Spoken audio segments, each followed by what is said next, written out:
पाकिस्तान में कांवड़िया बंद कर देगा। 7 दिन तक रोड बंद करा कोई। अगर रोड पे मुसलमान नमाज पढ़ते हैं उसके खिलाफ एक्शन लिया जाता है। भाई दर्द हो जाती है उत्तर प्रदेश में। 5 मिनट लगती है नमाज पढ़ने, 5 मिनट। कांवड़ियों को 7 दिन लगता है कांवड़ लाने में। सड़क क्या होती है नमाज पढ़ने के लिए? नहीं सुन जाते हैं तो पूरा रोड बंद करके। तो आपका मुहर्रम का जुलूस निकलता है तो कोई मना करता है? मुहर्रम का जुलूस निकलता है मना करता है? यहाँ पे तो मोहल्ले क्लिनिक में कुत्ते सोते हैं, हमारे यहाँ स्कूल में टीचर्स होते हैं। राहुल गांधी जी की तारीफ करो तो पप्पू के चमचे, मोदी जी की तारीफ करो तो अनभक्तो, योगी जी की तारीफ करो तो गोबर भक्तो, केजरीवाल साहब की तारीफ कर दो तो शराबी है। तुम महिला को दे रहे हो 2100 रुपए तो मर्द को 1000 ही दो, क्यों नहीं दे रहे हो तुम?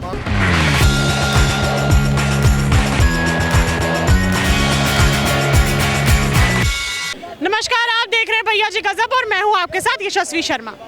वन नेशन वन इलेक्शन जो रूल था वो पास हो चुका है लोकसभा से, और इसी को लेके जो संजय सिंह आम आदमी पार्टी के जाने माने नेता हैं, उन्होंने इस पर एक टिप्पणी करी है। उनका ऐसा कहना है कि अगर ये पास हो जाता है तो केंद्र सरकार जो है वो बिल्कुल खतरे से बाहर हो जाए। उनका मतलब ऐसा कहना है कि केंद्र सरकार को कोई डर नहीं रहेगा, सबसे पहली बात तो, और महंगाई जो है बेतहाशा बढ़ जाएगी। लोकतंत्र और संविधान जो है जिससे भारत चलना चाहिए वो खतरे में आ जाएगा।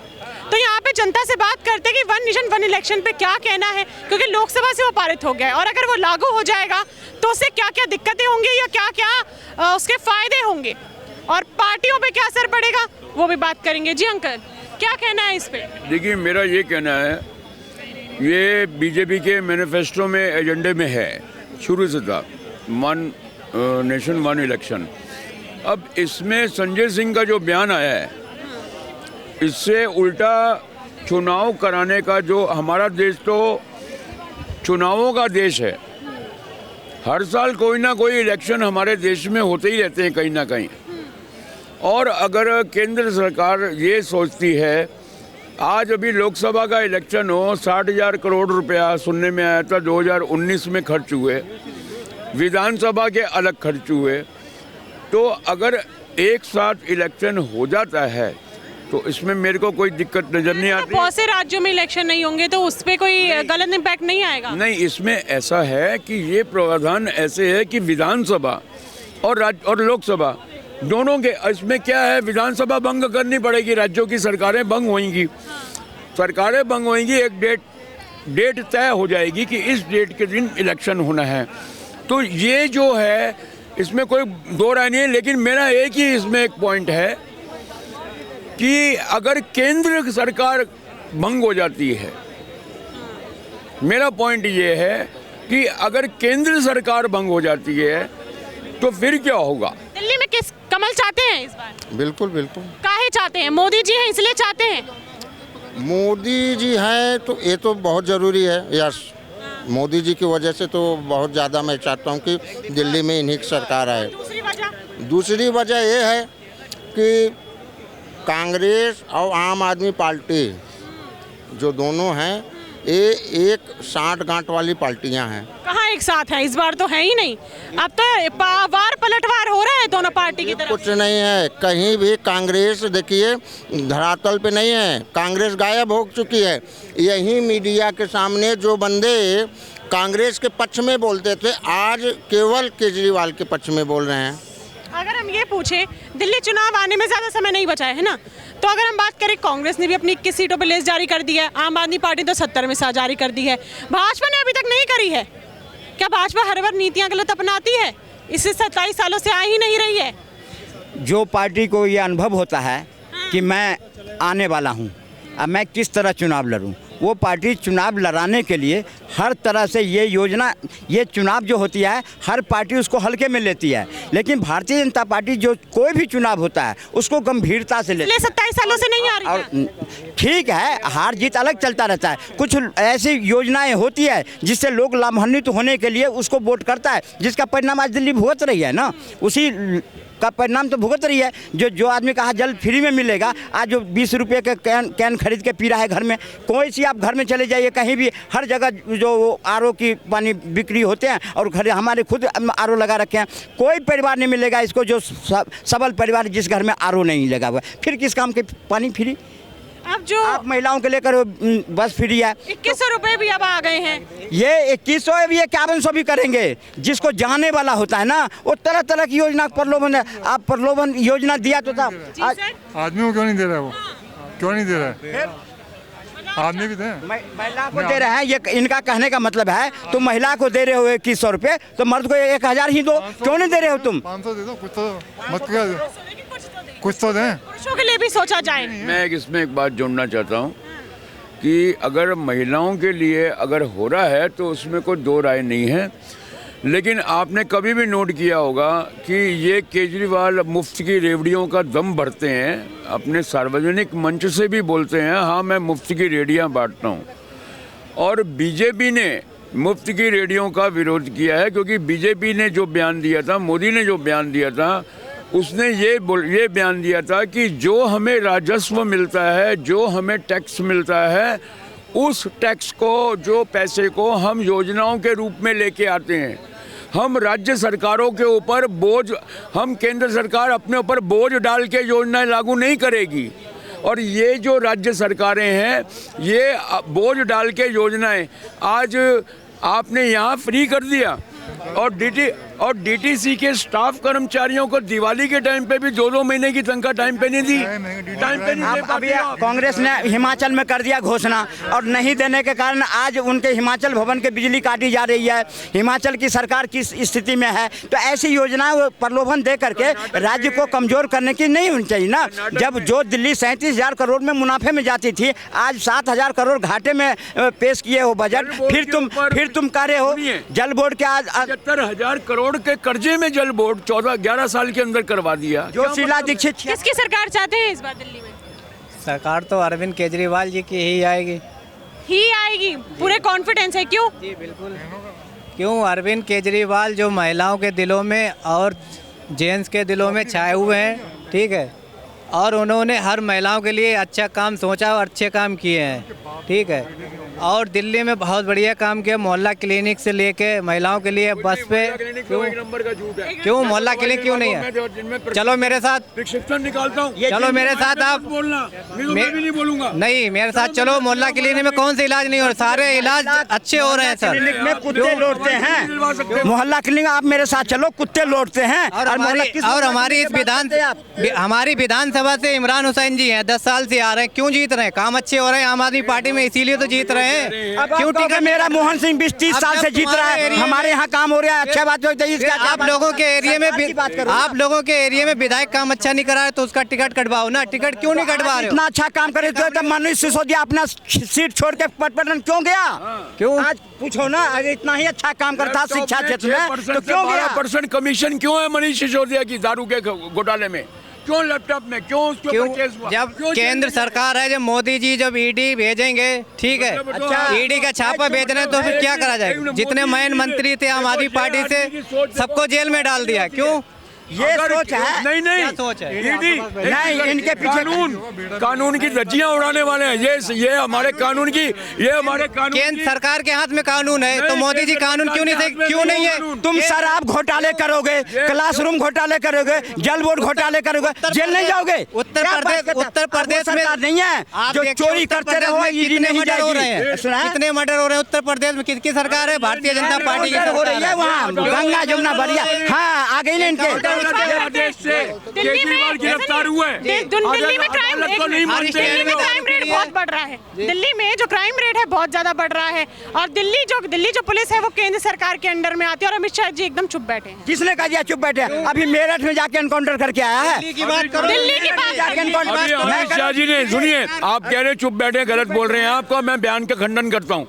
अभी अमित शाह जी 15 दिन पहले दिल्ली में 2 दिन उन्होंने कॉन्फ्रेंस की है, सारे संजीव अरोड़ा जो कमिश्नर है दिल्ली के बुला के, उनसे डेटा ला के अमित शाह जी ने रखवाया। अमित शाह ने साफ बोल दिया है संजीव अरोड़ा जी को कि हम आपकी परफॉर्मेंस से खुश नहीं हैं। ये कमिश्नर को बोल दिया है।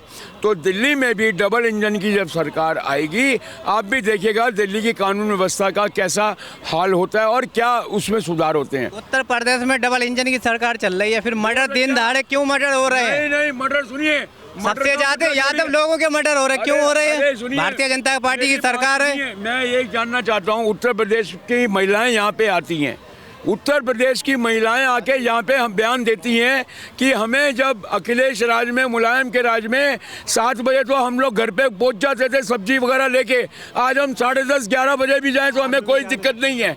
ये क्यों कानून व्यवस्था का ये परिवर्तन कैसे? वो महिलाएं यहाँ के इनका विरोध जायज है, ये हमेशा विरोध करते हैं क्योंकि इनके रग में लिखा हुआ है।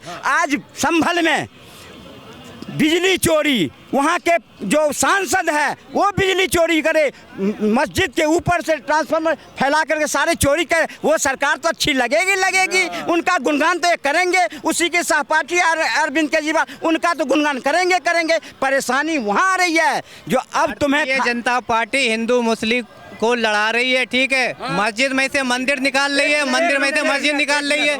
ये गलत है या नहीं है? किसी के धर्म को क्यों वे कर रहे हो? संभल का हाल देखिए आप, मस्जिद के अंदर उधर बाहर खुदाई हो रही है। आप जो चोरी करोगे क्या? बिजली की चोरी करोगे? अरे यार जेल देखो। नहीं, अब देखो, अब इनको चोरी करोगे तो पकड़े जाओगे, ठीक है। चोरी करोगे तो पकड़े जाओगे। बिजली चोरी कौन करता है? हिंदू मुस्लिम देखो ये करे बिजली। सुनो मेरी बात, का जवाब दीजिए। अब्दुल नेहान सुल्तान जो यूएई के सुल्तान है, वो मोदी को गले लगाएंगे। अगर मोदी हिंदू मुस्लिम करेगा, सऊदी अरब के सुल्तान है, यूएई के सुल्तान है, इंडिया में आते हैं या मोदी पक्का, वो तो पक्का साला है वो सऊदी का जो है, समझे? अपने को ही पक्का है वो। गाली दे रहे हैं। क्यों? ये देखो, ये मानसिकता है। जब इसराइल में और वहाँ पर लड़ाई चल रही थी क्यों था? क्यों चाल चल रही है? सुनो, ना तेरा है ना मेरा है। सुनो पहले मेरी बात, सुनो, ना तेरा है ना मेरा है, ये हिंदुस्तान सबका है। यही बात आपको लगता है भाजपा हिंदू मुस्लिम कराती है? जी बिल्कुल, भाजपा हिंदू मुस्लिम करा रही है। जो हिंदू को देता मुसलमान को नहीं देता, बताओ तुम। अरविंद केजरीवाल जी से लेके सबको, जितने मैन मंत्री सबको जेल में डाल दिया था। भाई साहब क्यों डाल दिया? बताओ मुझे एक मिनट, आज तक मोदी जी का एक बयान बता दो जिसमें हिंदू मुसलमान करवाया मोदी जी ने, बता दो। ये तुम बताओ। भारतीय जनता पार्टी है, ठीक है। जो बड़े लीडर होते हैं वो हिंदू मुसलमान के लिए नहीं बोलते हैं, लड़ाई झगड़े। नहीं, मेरा पॉइंट नहीं समझ रहा, मेरा पॉइंट नहीं था। एक मिनट चुप हो जाओ। मोदी जी का एक बयान बता दो जिसमें मोदी जी ने ये कहा है कि हिंदू अलग हो, मुसलमान अलग हो। बताओ। मोदी जी ने नहीं कहा है, योगी आदित्यनाथ ने कहा था। क्या कहा था? बताओ क्या कहा था? एक मिनट, क्या कहा था? एक मिनट भाई साहब चुप हो जाओ। जितने भी हिंदू सब ये कट्टर हैं, हिंदू भाई सब एक रहेंगे और मुस्लिम एक रहेगी, झगड़े के लिए बात कही थी, ठीक है। योगी जी ने एक बात की थी। एक मिनट यार, भाई साहब एक मिनट। मोदी जी, योगी जी ने कहा था बटोगे तो कटोगे, ये बात की थी। ये कोई जाति और धर्म के लिए नहीं की थी। हाँ, अब इसका जवाब ले लो। देखो भाई, तुम भी मुसलमान भाई हो, मैं भी मुसलमान भाई हूँ, और हम दोनों एक ही बात है। देखो इसका जवाब ले लो मेरे से। योगी जी ने कहा था तुम बटे थे तो अंग्रेजों ने तुमसे गुलामी करवाई। अगर मैं अपने सवालों से जवाब दूं, तुम बटे थे तो अंग्रेजों ने तुमसे गुलामी करवाई। तुम बटे थे तो आज पाकिस्तान किसका था? हमारा था ना, हमारा था ना। अफगानिस्तान ये सब कुछ हमारा था ना, तो हमसे अलग हो गया। वो योगी जी ने कहा था सब एक रहो। फिर मोदी जी ने इसके ऊपर क्या किया? एक रहोगे तो सेफ रहोगे। तो बताओ इसके अंदर कौन सी बात गलत की थी? योगी ने इस बारे में कही थी एक रहोगे सेफ रहोगे, क्यों कही थी? मोदी जी ने कही थी। मोदी जी ने योगी ने क्या कहा? कटोगे तो बटोगे। मोदी जी ने तो ये भी कहा था मैं पठान का बच्चा हूँ। योगी ने क्या कहा था? कटोगे बटोगे। क्यों कहा था? जितने हिंदू धर्म है सब एक साथ हो जाओ। और मुसलमान का सुनो मेरी बात, ये कहा था मुसलमान का मुसलमान एक वोट नहीं देता है। कटोगे तो बटोगे, सब हिंदू एक हो जाओ, मुसलमान का हमें वोट नहीं मिलता है, इसलिए कहा था। क्यों नहीं बोला था? उसके लिए हम बताते हैं, मैं उत्तर प्रदेश से हूँ, पश्चिमी उत्तर प्रदेश से, बागपत से हूँ मैं। योगी जी इतनी अच्छी बड़ी सरकार चला रहे हैं। अभी सावन का महीना गया, कांवड़िया चलते हैं, 7 दिन हमारा रोड बंद रहता है, कोई एक्शन नहीं है। लेकिन अगर मुसलमान रोड पे नमाज पढ़ता है, भाई हर दर्द हो जाती है, जिसमें 5 मिनट लगती है नमाज में। ऐसा क्यों है? कैसे भेदभाव नहीं है? अगर रोड पे मुसलमान नमाज पढ़ता है उसके खिलाफ एक्शन लिया जाता है, भाई यार दर्द हो जाते हैं उत्तर प्रदेश में। 5 मिनट लगती है नमाज पढ़ने, 5 मिनट। कांवड़ियों को 7 दिन लगता है कांवड़ लाने में। तो वो गलत क्यों ना कि वो कहना कि सरकार से ये कहो ये गलत है, ये गलत है। मोदी जी इस पे एक्शन क्यों नहीं लेते हैं? पकड़ के मारता है। हमारे स्कूल में, यहाँ पे तो मोहल्ले क्लिनिक में कुत्ते सोते हैं, हमारे यहाँ स्कूल में टीचर्स होते हैं। तो आप कंप्लेंट क्यों नहीं करते इस चीज की? योगी जी उठा रहे थे। योगी जी के ऊपर इस पे सरकार पे कंप्लेंट करो, प्रशासन पे कहो, आप एक्शन लो, किसी सीएम को बदनाम नहीं करो। आप कहो कि हमने गलत कर रहे हैं, हमारी सरकार गलत कर रही है तो गलत को गलत कहो। विरोध करके जेल में जाना है क्या? यहाँ पे विरोध, एक मिनट, यहाँ विरोध कर रहे हो, यहाँ जेल के डर है आपको क्या? अब तो चुनाव है यहाँ पे। यार कैसी बात है? लो जी, देखो अभी सोनीपत में एक पार्षद, अभी एक पार्षद सोनीपत के अंदर शादी में, उसकी लड़की की शादी के दिन उसके यहाँ ईडी जाती है, गिरफ्तार करके ले जाती है। वो शाम के टाइम ऐलान कर देता है मैं बीजेपी में चला गया, सुबह उसको छोड़ देती है। ऐसा क्यों कर रही है बीजेपी? जवाब दो मेरी बात का। मैं उत्तर प्रदेश से हूँ, पश्चिमी उत्तर प्रदेश से, मैं झेल रहा हूँ योगी को। अरे समित पात्रा जवाब देंगे। समित पात्रा जी बताएं। ये सड़क क्या होती है? नमाज पढ़ने के लिए। सड़क क्या होती है? नमाज पढ़ने के लिए। नहीं सुन, जाते हैं तो पूरा रोड बंद करके तो आपका मुहर्रम का जुलूस निकलता है तो कोई मना करता है? मना करता है कोई? नहीं। अगर सुनो नहीं, बताइए। अगर हिंदू के इलाके से, मस्जिद के बगल से इनके मुहर्रम का जुलूस चला जाए, एक कंकर नहीं पड़ता, स्वागत करते हैं हम खड़ा होकर के। लेकिन जब हमारा कामरिया निकलता है, हमारा धर्म का जुलूस निकलता है, पत्थर चलाते हो, फिर तुमसे बात करें हम? पत्थर आप लोग चलाते हो, ठीक है? पत्थर चलाओ तक कौन चलाया था? संभल में कौन चलाया था? अभी बहराइच में कौन चलाया था? बहराइच में कौन चलाया था? पत्थर बीजेपी के दलालों ने चलाए थे। कौन चलाया था? हमारी बागमती नहीं चलेगी, अब नहीं चलेगी। हमारी बागमती के अंदर एक विधायक चलने के लिए, नमाज पढ़ने के लिए नहीं, हनुमान चालीसा पाठ करने के लिए नहीं होती है। सड़क से कांवड़ यात्रा चलती है, एक महीना उस रास्ते पर चलती है, क्यों नहीं चलेगी? हिंदुस्तान में कांवड़ यात्रा बंद कर देगा। 7 दिन तक रोड बंद करा कोई? किसी का बच्चा 1 महीने तक होगी, सावन का महीना 1 महीने तक होगी भाई। 7 दिन क्या 1 महीना होगी? पूरे साल नहीं चलती, पूरे साल नहीं चलती कांवड़, 1 महीना चलती है और चलेगी, वो चलेगी 1 महीना। कांवड़ यात्रा कहाँ? पाकिस्तान में निकालेंगे क्या जाके हम? कांवड़ यात्रा यही निकलेगी भाई। तो तुम भाई समझे क्यों नहीं निकालेंगे? क्यों नहीं? पूरा रोड बंद करके मुहर्रम का जुलूस निकालते, पूरे रोड घेर कर नहीं निकालते? जब उसके ऊपर आप मुहर्रम का जुलूस निकालते हैं, जब उसके ऊपर आप सुनिए, जब कांवड़ यात्रा निकलती है तो एक बाउंड्री बनाई जाती है। नहीं, बिल्कुल अगर बाउंड्री इनके बनाई मुहर्रम का जाती है, जुलूस ठीक निकलते है। हैं, पूरे रोड घेर के निकलते हैं, हम मना करते हैं, हम इनको सरकार भी ये फूल नहीं से कही- स्वागत करते हैं हम इनको। सुनिए, अब फिर सुनिए। हमारा जुलूस निकले तो सुनिए। पत्थर मारे। सरकार ये नहीं कहती है जो आप कांवड़ यात्रा निकालते हो पूरा रेड घेर के चले, ठीक है? आने वाले रास्ता ना दो। सरकार का शिष्टाचार से कांवड़ यात्रा हमारी निकालते हैं, कोई भी यात्रा तो वो निकलती लोग जो है, है पूरा रोड घेर लेते हैं, ठीक है? जब उनके ऊपर ऑब्जेक्शन उठाया जाता है करते हैं तो लोग तो आते जाते हैं वहाँ पे, लोग तो किसी को रोकता है? हम भी जाते हैं, सब जाते हैं। उस रोड से कोई भी निकलो, कोई मना नहीं करता भाई मना। मुझे एक सिंगल रोड दिखा दो, हरिद्वार को जाता हो, कोई मना कर देता हो भाई। सब हिंदू, मुस्लिम, सिख, ईसाई सब उस रोड से जाते हैं, गलत है ना? कभी नहीं रुकता। उत्तर प्रदेश की बात बता रहे, जब उनसे साइड मांगी जाती है, साइड जल्दी देते नहीं है। जब उनसे कहो तो फिर लड़ाई होती है वहाँ पर। ये कहे अंधभक्त होता है, ये कहे अंधभक्त होता है। ऐसे सुनो नहीं, अभी इन्होंने कहे हैं अंधभक्त होता है। अरे भाई सुन लो बच्चों, समझदारी से बात बोलो, कोई बात बोलो सोच समझ के बोलो। योगी जी के राज में कोई अंधेर नहीं है, सबका स्वागत है, हम सबके स्वागत करने वाले हैं। आपकी जुलूस निकले हम स्वागत करते हैं। हमारे गांव में मुहर्रम का जुलूस निकलता है, हम जाके स्वागत करते हैं उसको, साथ में चलते हैं हम उसके। हम जितना सम्मान करते हैं उतना ही सम्मान हमारे करो ना। आप इस तरह की बातें करके कि सरकार हमें पक्षपात करती है, कहाँ पक्षपात करती है बताओ? अब आप बताइए। जुलूस यात्रा निकलता है, सरकार को स्वागत जी ठीक है। जुलूस यात्रा हम लोगों का निकलता है, मंदिर के पास से भी निकलता है, मस्जिद के भी पास से निकलता है, ठीक है ना? तो जो मुस्लिम धर्म के लोग जो जुलूस यात्रा निकालते हैं, मंदिर पास हरकत तो नहीं देते हैं, सीधे निकल चले जाते हैं, ठीक है? पत्थर तो नहीं बजाते हैं ना? आप लोगों के धर्म में क्या होता है? मस्जिद मिली है, वहाँ पे रोक दिया है, ठीक है? हनुमान चालीसा भी गाया जाता है, मस्जिद के ऊपर ईंट पत्थर भी बरसाई जाती है वहाँ पर। क्यों? पहली बार हो रही है, न्यूज़ नहीं देखते हो क्या? कभी एक सिंगल साल की बात है, पिछले साल की बात है, फतेहपुरी मस्जिद के पास भी हुआ था ये, मेरे खिलाफ नहीं, अलीगढ़ में हुआ था।